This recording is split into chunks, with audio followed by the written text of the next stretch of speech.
The Georgia Bulldogs will take on the Texas Longhorns in the 2024 SEC Championship. We're going to be breaking down this game all week long. My initial thoughts, I like Georgia's chances in this game. I'm going to explain why throughout the week. But I'll tell you what, if Georgia doesn't fix these glaring issues, this could be a disaster in Atlanta when the Longhorns come to town. Always tough to beat a team twice. I think Georgia has everything they need to win this game. Maybe not Trevor Etienne, who I don't think is going to play in this game. Obviously, he rushed for 3 touchdowns against the Longhorns in Austin. I still think Georgia has a really good chance of winning. But there are some big-time weaknesses on this team that other teams have been able to somewhat expose and take advantage of, and I'm going to talk about those in just a second. Honestly, if you've been watching this channel, if you've been watching the Dogs closely, like I know y'all have been, y'all are a 5-star group watching this channel, y'all already know what the weaknesses are, and I'm going to dig into that. But first, I want to talk about Texas as a team since their loss to Georgia. That was easily their biggest challenge of the season, and Georgia kind of mauled them up and down the field. At least their front seven did. Of course, they lost 30-15, but after that, they had a tight 3-point win in Nashville against then number 25 Vanderbilt. Not super impressive, but they did go out there. They got the job done. Wasn't pretty, but a win's a win. Then they went and throttled Florida. Just crushed them, rubbed their face in it. Ewers went for 333 yards, 5 touchdowns. They whipped Florida in every aspect of the game. That was really impressive. And that's when it, kind of started to turn around for Texas a little bit, bouncing back from that Georgia loss. Okay, we've got it together now. We're clicking offensively. We can take control moving forward. Then they had a 10-point road win against Arkansas. Perfectly fine with that. Ask Tennessee how hard it is to play on the road against the Hogs. It ain't easy. Texas was able to do it, but the offense struggled a little bit. They only had just over 300 yards of total offense. Their defense has played better than their offense this year, and I expect that to happen in Atlanta again. That group can really, really play. So after that, decent, respectable win over the Hogs. They beat Kentucky, bad Kentucky team by 17 at home. It's still crazy to think that Georgia almost lost to the Cats. I mean, if they don't recover that Oscar Delp fumble at the end of the game, they're a first down, maybe 2 first downs away from being in field goal range to winning that game. That would have been a disaster. Y'all already know that. We don't have to dig into that.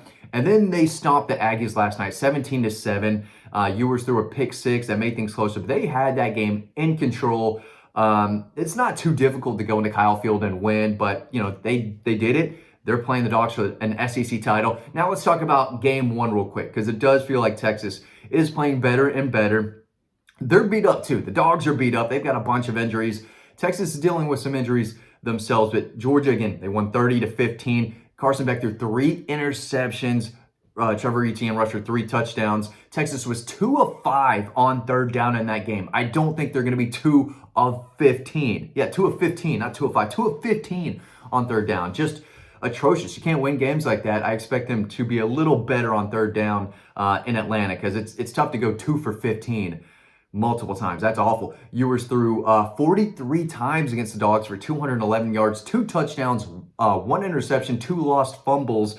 They could not really run the ball. Their leading rusher, Quintarian something. That's rude. I don't mean to. Let's just call it Wisner. That's his last name. 52 yards rushing. Decent, capable back. But as a whole, if you include sacks, he only had 29 rushing yards. That's why they had to throw it 43 times. But, Quinn Ewers is kind of banged up right now. He's got a little boot on, I think. But he was still running around making plays. But he's not 100%. And we've seen, mobile quarterbacks are Georgia's kind of worst nightmare. They've been able to contain some mobile quarterbacks in the past, Kate Klubnik and a few others. But if you want to beat Georgia, you almost need a quarterback who can run a decent amount, if not just able to scramble and pick up some yards like Jackson Dart was. Not a giant runner, but he's capable running the football. And if Ewers can't run the football and they're going to ask him to throw 40+ times again, I like Georgia's chances in this game. But the few areas that Georgia's got to clean up, okay? That's what kind of this video is about. One is the drops. I was going to start with the run defense. We'll talk about that in a second. But can you clean up the drops at this point? I'm not sure you can. I don't think Aaron Smith's hands are going to get better over the next 5 days. Same with Dom Lovett. I mean, those guys can make big plays for you. They are not consistent. They cannot drop the football the way they have been. And I say that's something they've got to clean up. But at this point, that mess is there. And you can try to clean that mess up, but there's going to be another mess, right? The drops, they're just going to happen, unfortunately. But that's what that group is. And Kirby knows it. You just have to limit the drops. They'll be there, and they'll show up again on Saturday, but you got to limit them. If you're going to drop the ball, it can't be on third down, can't be on fourth down, can't be late in the game. But they need that wide receiver group to finally step up in a big way. Now, I know they stepped up against Georgia Tech late in that game. Dom Lovett, 2 touchdown catches. Dylan Bell had some big plays as well. They're going to need that group to play at a very high level. But let's talk about the run defense real quick, because it is not an elite group, especially over the last 2 weeks. They gave up 260 on the ground to Georgia Tech. A lot of that is Buster Faulkner knowing exactly what Georgia wants to do defensively, and a lot of pre-snap motion, a lot of tough physical, power run game, where he knew that if they can do this against Georgia's linebackers and get them out of position and get them to not play the sound gap assignment that they're usually playing, that they could find some holes to run through, and they did. They rushed for 260. UMass rushed for 220. I don't care what they did well against UMass. I care what they did wrong. And you're giving up 220 to UMass, 260 against Tech. They give up 147 and 2 scores against Tennessee. So, Texas wants to run the football. They do not want Quinn Ewers throwing 40-plus times in this game. Carson Beck probably has to, because they're so banged up at running back. But these teams want to run the football and establish that run. If Quinn Ewers is dropping back on 3rd and medium, 3rd and long, do they have a guy who can block Jalen Walker? Because they sure didn't a month and a half ago. Michael Williams, who needs to start playing better. And that's okay to say. He's one of the leaders on the team, one of the best defenders, not only in the SEC, but supposed to be across the country. He needs to show up in a big way. Kristen Miller's banged up. Would love to get him back, but maybe Roderick Robinson at running back helps. At the end of the day, everyone's banged up. And Georgia's absolutely banged up. They've had some issues with the offensive line, but Texas is losing, I think, their best offensive tackle. Their best offensive lineman won't be playing in this game. So there's a lot going on, and unfortunately, these SEC refs have no idea what they're doing. My nightmare is that this comes down to a 50-50 call, whether it's a targeting, no targeting, pass interference, no pass interference, whatever, where this could be a situation where a team's about to punt, and a bad kind of 50-50 call goes their way. Whatever it is, these SEC officials have been as bad as they've been in a long, long time, and I expect them to miss some big calls in this game.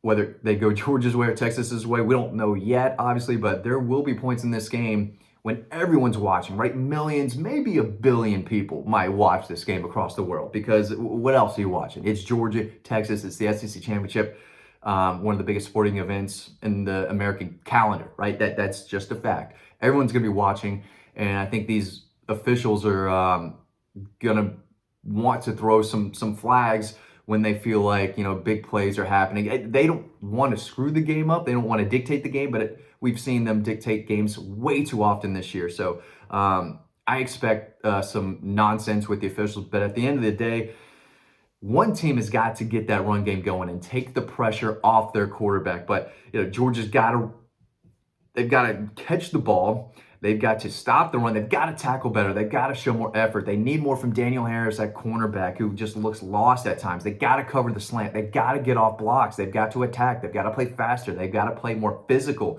They're not physically dominating teams the way they have in recent years, the way Georgia fans are used to.